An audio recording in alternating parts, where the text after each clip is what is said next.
pregame.com.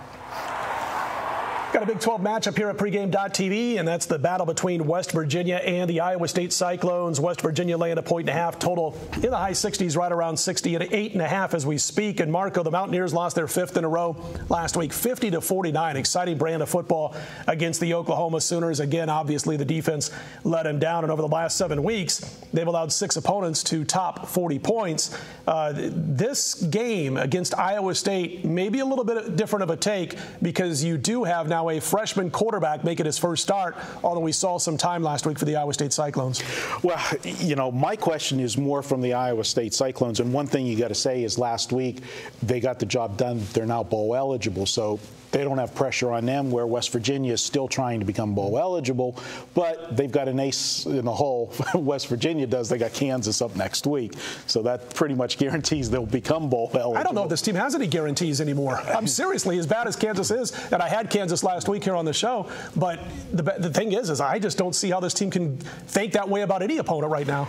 You know, I agree with you. Defensively, they're absolute wreck. In last week's game, national TV, they gave everything they had against, you know, that was a big game for West Virginia, irregardless of needing it for a bowl game, to have Oklahoma come in, you know, to Morgantown. That was huge, and they played their guts out and come up empty. I got to worry about what they're going to do this week, and this is a Friday game after Thanksgiving, so it's always been a disadvantage traveling road teams on these weekday games. Now you do it on a holiday that, you know, disrupts, you know, travel and practice as well. And West Virginia is used to playing on the Friday after Thanksgiving, only they're used to either be playing at home or taking a 1-hour bus trip up to Pitt to play Pitt in the backyard brawls. And now they got to go, you know, to Iowa, you know, for the holidays, and I don't think that's very exciting. But I don't think it's very exciting either, but I'm thinking about when I was 18 years old, 17 years old, and didn't play major college football,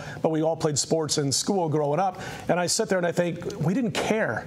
Nobody cared about where you're going when you're 18 or 19 years old. You just wanted to play the game. Now, that doesn't mean they're going to win this game, but because their defense can, you know, stink it up at times.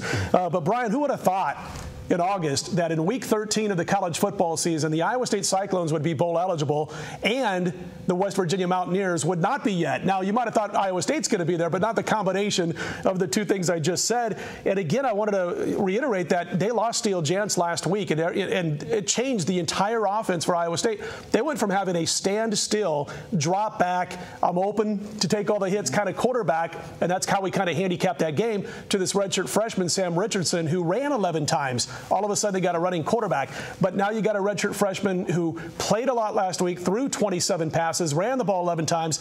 In a short week, he's got to gear up for, bad defense. But the problem is, it's his first ever start. And I'm always scared about quarterbacks who make their first start after a great showing in relief. Yeah, now West Virginia has some film on them. The problem is West Virginia's had film on every other quarterback they played all year long. And, you know, they played 3 true road games this year for West Virginia. They've gone up 55, 49, and 45 points.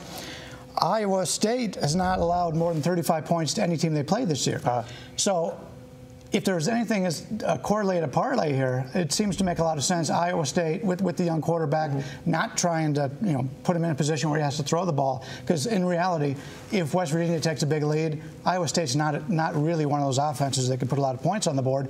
But again, they have not played West Virginia before. West Virginia. Well, by the way, I'll tell you what. You guys have, you know, talked about this one enough. This one's my best bet. Let's get to it. There's only one other guy that I know that's on my side of this one, and that's Tony Sinisi, our good friend and former odds maker with Las Vegas Sports Consultants. And we're either going to look good or we're going to look bad, but I've looked bad before in my life, believe it or not, as recently as just a few days ago. But anyway, as far as this game is concerned, I think here's the deal. West Virginia is back on track offensively. They gained 780 yards against the Oklahoma Sooners, one of the top 10 defenses in college football.